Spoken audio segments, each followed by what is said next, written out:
नमस्कार दोस्तों, स्वागत है आपका हमारे YouTube चैनल पाटलिपुत्र एजुकेशन में। स्कॉलरशिप का जो है, जैसा कि मैंने आपको एक वीडियो में बताया था कि 16 अगस्त को पोर्टल लॉन्च हो जाएगी। तो जो है 16 अगस्त को पोर्टल लॉन्च हो गई है। तो अप्लाई करने से पहले क्या क्या उसकी प्रक्रिया है, ये सब पूरी प्रक्रियाओं को बारे में जानेंगे। देखिए, यहाँ पे फॉर्म भर रहे हैं आप, तो इसमें बहुत ही सावधानी पूर्वक आपको यहाँ पे सावधानी बरतना है, क्योंकि आप जब फॉर्म भरेंगे थोड़ा सा मिस्टेक होगा तो आप जो स्कॉलरशिप से वंचित हो जाएंगे। इसमें दो तरह का फॉर्म भराता है, एक फ्रेश कैंडिडेट, एक होता है रिन्यूअल कैंडिडेट का।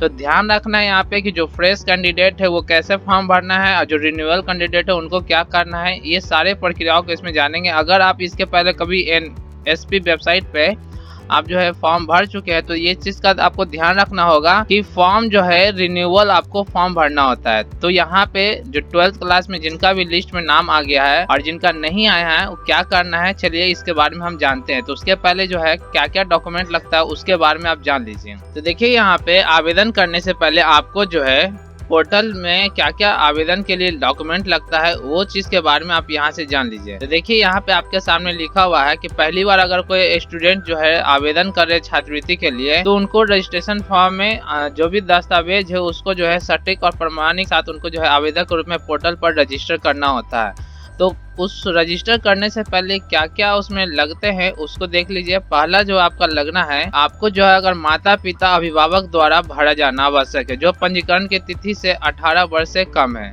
तो इसमें जो है एक चीज देख लीजिए क्या है, पंजीकरण प्रक्रिया शुरू करने से पहले छात्रों या अभिभावकों को सलाह दी जाती है कि निम्नलिखित दस्तावेजों को संभाल कर रखें। अब वो कौन कौन से डॉक्यूमेंट है, तो छात्र के शैक्षिक दस्तावेज, यानी कि आप जो प्रीवियस ईयर के जितने भी आपके डॉक्यूमेंट्स है उसको अपने पास रखना है। छात्र का बैंक खाता नंबर और बैंक शाखा का IFSC कोड होना जरूरी है। यहाँ एक नोट है, प्री मैट्रिक छात्रवृत्ति योजना के लिए जहाँ छात्रों के पास अपना बैंक खाता नहीं है, माता पिता अपने स्वयं के खाते का विवरण प्रदान कर सकते हैं। हालांकि माता पिता खाता संख्या का उपयोग केवल अधिकतम 2 बच्चों के लिए छात्रवृत्ति आवेदन के लिए कर सकते हैं। यानी कि जो है अगर कोई गार्जियन है तो अपने 2 बच्चों के अकाउंट के स्कॉलरशिप के लिए अपना अकाउंट नंबर दे सकते हैं, इस बात का ध्यान रखना है।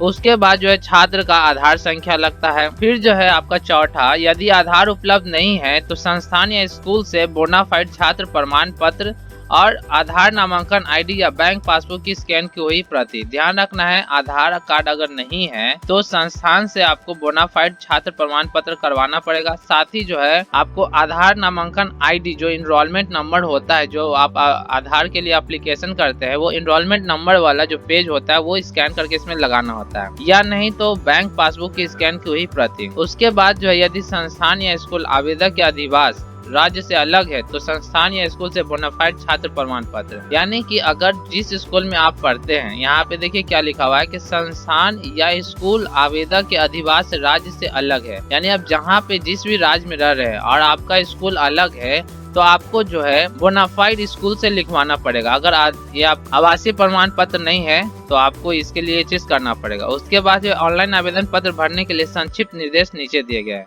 अब क्या है, तो जो है उसमें आपको जन्म तिथि लगता है और जन्म तिथि किस प्रकार भरना है, जो आपका डॉक्यूमेंट में रहेगा उसी के अनुसार भरना है। फिर उसके बाद डोमिसाइल सर्टिफिकेट होता है। डोमिसाइल राज्य का अर्थ उस राज्य से जिसमें छात्रों को स्थायी पता होता है, यानी कि आपको जो है RTPS के द्वारा प्रमाण पत्र बनाना होता है, जिसमें जो है आपका जाति, आय, आवासीय तीनों चीज लगता है, इस बात का आपको ध्यान रखना है। यहाँ जो है छात्रवृत्ति की श्रेणी क्या है, किस प्रकार की होगी, तो देखिए जो छात्रवृत्ति की योजनाओं की जो श्रेणी होती है वो जो है छात्रों को उनकी कक्षा या पाठ्यक्रम जिसमें भी अध्ययन कर रहे हैं उसके आधार पर संबंधित श्रेणी का चयन करना होता है। यानी कि जिस भी क्लास में आप पढ़ाई कर रहे हैं तो वो आपको सेलेक्ट करना होता है जिसमें रजिस्टर करेंगे वहाँ पे। तो मोटे तौर पे यहाँ पे जान लीजिए, प्री मैट्रिक का मतलब होता है कि पहली कक्षा से 10वीं कक्षा तक पढ़ने वाले छात्रों के लिए। अब पोस्ट मैट्रिक होता है 10वीं क्लास के बाद। तो अभी जो है जो 10th क्लास में है, पहला से लेकर 10वां तक पढ़ रहे वो भी अप्लाई कर सकते हैं, और जो 12th क्लास में मतलब पास कर गए हैं वो भी आप अप्लाई कर सकते हैं। देखिए यहाँ पे पोस्ट मैट्रिक छात्रवृत्ति योजना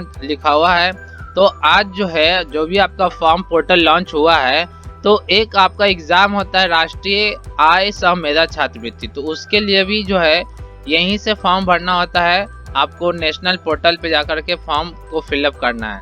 तो यहाँ देखिए पोस्ट मैट्रिक छात्रवृत्ति योजना, पोस्ट मैट्रिक छात्रवृत्ति योजना, टॉप क्लास छात्रवृत्ति योजना, मेरिट कम मीन्स छात्रवृत्ति योजना, कक्षा 11 और 12 या उससे ऊपर के छात्रों के लिए जिसमें ITI, BSc, BCom, BA, tech, medical जैसे पाठ्यक्रम शामिल होते हैं। तो पोस्ट मैट्रिक में आपके इतने सारे जो है क्लासेस वाले जो है फॉर्म भर सकते हैं। उसके बाद यहाँ पे लिखा हुआ है जो तकनीकी और व्यावसायिक पाठ्यक्रम करते हैं, यानी जिसको वोकेशनल कोर्स करते हैं या टेक्निकल कोर्स जो करते हैं, तो वो भी जो है इस योजना का लाभ उठा सकते हैं। अब यहाँ छात्र का नाम कैसे लिखना है, तो शैक्षिक प्रमाण पत्र में जो आपका नाम रहता है वही चीज आपको लिखना है। तो यहाँ देखिए लिखा हुआ है पोस्ट मैट्रिक टॉप क्लास और MCM छात्रवृत्ति योजना के लिए आवेदन करने वाले छात्रों के लिए 10वीं कक्षा के प्रमाण पत्र में मुद्रित नाम चाहिए, यानी कि जो प्रिंटेड आपका नाम होता है 10th क्लास में वो आपको भरना होता है। आधार संख्या प्रदान करना है। इस चीज का आपको एक चीज ध्यान रखना है कि सारे डॉक्यूमेंट में आपका सारा नाम पता सब चीज सेम होना चाहिए। तो आधार संख्या प्रदान करने वाले छात्रों के लिए सुनिश्चित करने के लिए आपका नाम आपके आधार कार्ड में सही है। तो आपका जो 10th के सर्टिफिकेट में जो आपका नाम रहेगा वही आधार संख्या में भी नाम होना चाहिए, डेट ऑफ बर्थ होना चाहिए, एड्रेस वगैरह सब जो है मैच करना चाहिए। मोबाइल नंबर आपको इसमें लगता है तो मोबाइल नंबर जो है उसमें बैलेंस होना चाहिए, क्योंकि मोबाइल नंबर पे आपका वन टाइम पासवर्ड जाता है। उसके बाद जो है यहाँ पे कुछ नोट है उसके बारे में देख लीजिए। यहाँ पे सूचना ये है कि जो भी छात्र फॉर्म भरेंगे, चाहे वो पोस्ट मैट्रिक का फॉर्म भरेंगे या प्री मैट्रिक के लिए फॉर्म भरेंगे, तो इसमें ध्यान ये रखना है कि एक मोबाइल नंबर से एक ही फॉर्म जो है रजिस्टर हो सकता है। इसके बारे में आपको ध्यान रखना है। यहाँ देखिए कुछ सूचना है कि प्री मैट्रिक के बारे में ये सूचना है कि जो प्री मैट्रिक के छात्रवृत्ति के लिए जो भी योजना के लिए फॉर्म अप्लाई करेंगे, तो अगर उनके छात्रों के पास मोबाइल नंबर नहीं है तो माता पिता का मोबाइल नंबर प्रदान किया जा सकता है। अब यहाँ पे जो माता पिता के मोबाइल नंबर का उपयोग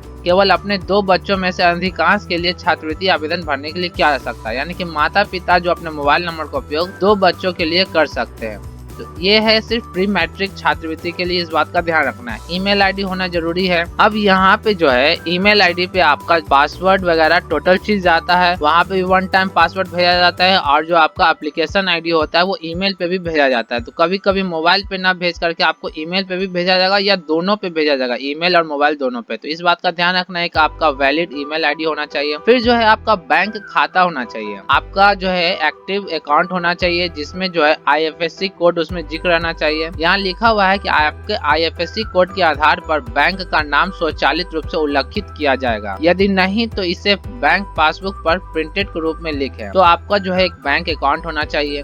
पोस्ट मैट्रिक वाले के लिए यहाँ पे बताया जा रहा है कि पोस्ट मैट्रिक टॉप क्लास और MCM छात्रवृत्ति योजना के मामले में एक रजिस्टर यानी कि पंजीकरण एक बैंक खाता संख्या के साथ जाना चाहिए, यानी कि एक बैंक अकाउंट में ही आपका पैसा जाएगा। इस बात का ध्यान रखना है कि जो भी पोस्ट मैट्रिक के छात्र हैं उनका एक ईमेल आईडी, एक मोबाइल नंबर और एक बैंक खाता होगा। एक ही बैंक खाता में आपका स्कॉलरशिप जा सकता है। अगर कोई भी जैसे मान लीजिए किसी घर में 2 छात्र हैं, 2 भाई बहन हैं, और जो है एक ही तरह का अकाउंट दे देते हैं, तो वहाँ पे जो है आपका आवेदन जो है रद्द हो जाएगा। इस बात का ध्यान रखना है। तो कोई भी चीज जो है मिस्टेक नहीं करना है। फॉर्म भरते समय आपको बस यही ध्यान में रखना है कि किसी भी तरह का कोई मिस्टेक नहीं करना है। अगर थोड़ा सा मिस्टेक करते हैं तो आपका स्कॉलरशिप नहीं मिलेगा। स्कॉलरशिप जो है प्रत्येक साल आपको 12,000 रुपया मिलते हैं, आपको 1,000 रुपया मिलते हैं हर मंथ, और जो है PG के छात्र जो है उनको 2,000 रुपया पर मंथ मिलते हैं। इस बात का आपको ध्यान रखना है। और जो प्री मैट्रिक के छात्र है उनके लिए आवेदक का माता पिता जो होते हैं वो खाता नंबर दे सकते हैं, लेकिन 2 बच्चों के लिए। तो प्री मैट्रिक के लिए तो आपको जानकारी है कि 2 बच्चों के लिए दे सकते हैं, लेकिन पोस्ट मैट्रिक के लिए सिर्फ एक ही अकाउंट नंबर दिया जा सकता है। पहचान का विवरण के बारे में बात की जाए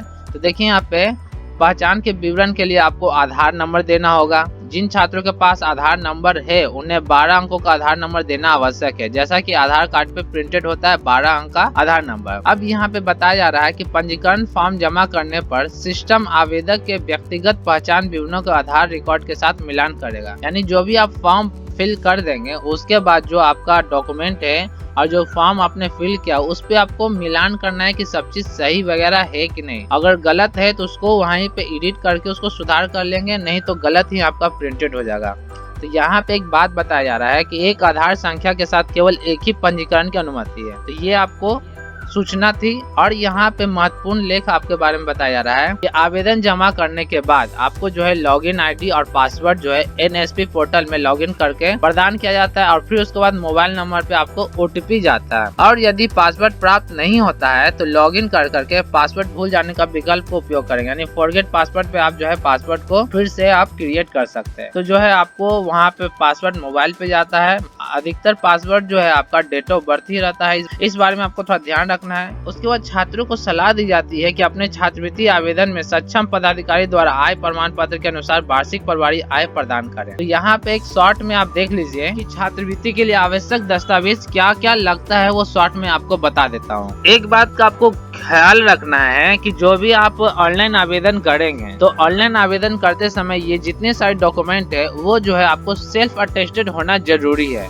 और सेल्फ अटेस्टेड करके बाद ही जो है ना स्कैन करके आप अपलोड करेंगे। यानी कि जैसे आपका 10th का मार्कशीट हो गया, 10th का सर्टिफिकेट हो गया, जाति आय आवासीय प्रमाण पत्र हो गया, उस पे आपको सेल्फ अटेस्टेड होना चाहिए। सेल्फ अटेस्टेड का मतलब होता है कि आपको वहाँ पे सिग्नेचर करना है, लिखना है सेल्फ अटेस्टेड या स्व अभिप्रमाणित, उसमें लिखेंगे और नीचे में अपना साइन करेंगे, दस्तखत। इस बात का आपको ध्यान रखना है। तो वही चीज यहाँ पे इसमें बताया जा रहा है कि ऑनलाइन आवेदन पत्र के साथ संलग्न किए जाने वाले आवश्यक दस्तावेज जो है स्व अभिप्रमाणित होना चाहिए। अब जो है विगत वर्ष का अंक पत्र एवं अन्य प्रमाण पत्र, यानी पिछले साल जो भी आप परीक्षा दिए हैं, जैसे कि अभी 2020 का 12th में पास किए वैसे लोगों का फॉर्म भरा रहा है, तो 12th का जो है मार्कशीट और जो भी डॉक्यूमेंट रहेंगे वो सब का फोटोकॉपी पे आपको क्या करना है, अटेस्टेड करके स्कैन कर लेना है। उसके बाद माता या पिता का आय प्रमाण पत्र यानी अभिभावक का आय प्रमाण पत्र लगाना होता है। अगर कास्ट कैटेगरी आप हैं तो जाति प्रमाण पत्र आपको देना है। उसके बाद यहाँ पे एक सूचना है कि बिहार लोक सेवाओं का अधिकार यानी RTPS के तहत निर्गत जाति प्रमाण पत्र या आय प्रमाण पत्र एवं आवासीय प्रमाण पत्र ही मान्य होंगे। तो इसमें आपका आवासीय प्रमाण पत्र नहीं लिखा हुआ है, लेकिन जाति आय आवासीय तीनों लगता है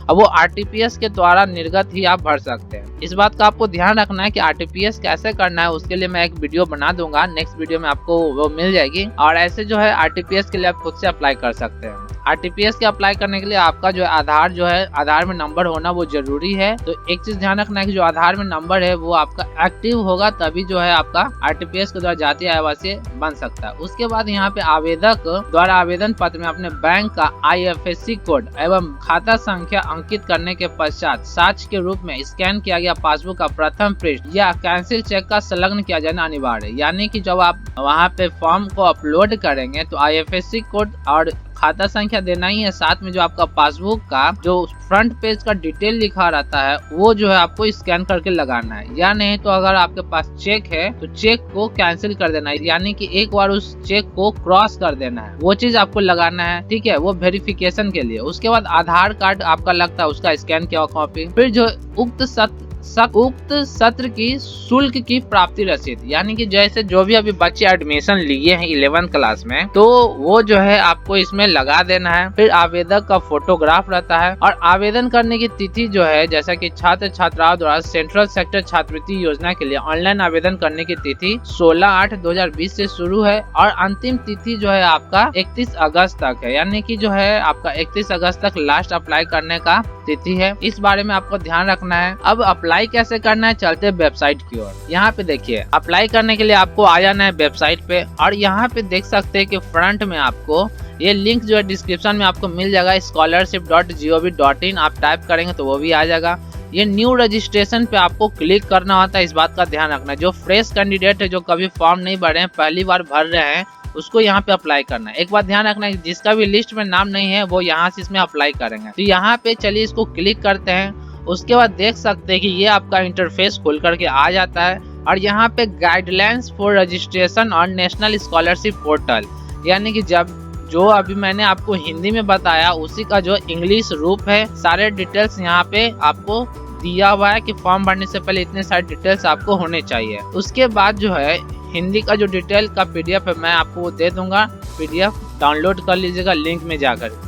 उसके बाद नीचे में आपको आना है और उसके बाद देख लेना है कि ये जो आपने सारे डिटेल्स को सही सही पढ़ लिया तो तीनों को यहाँ से क्लिक कर देना है। क्लिक करने के बाद जो है यहाँ से आपको कंटिन्यू पे क्लिक करना है।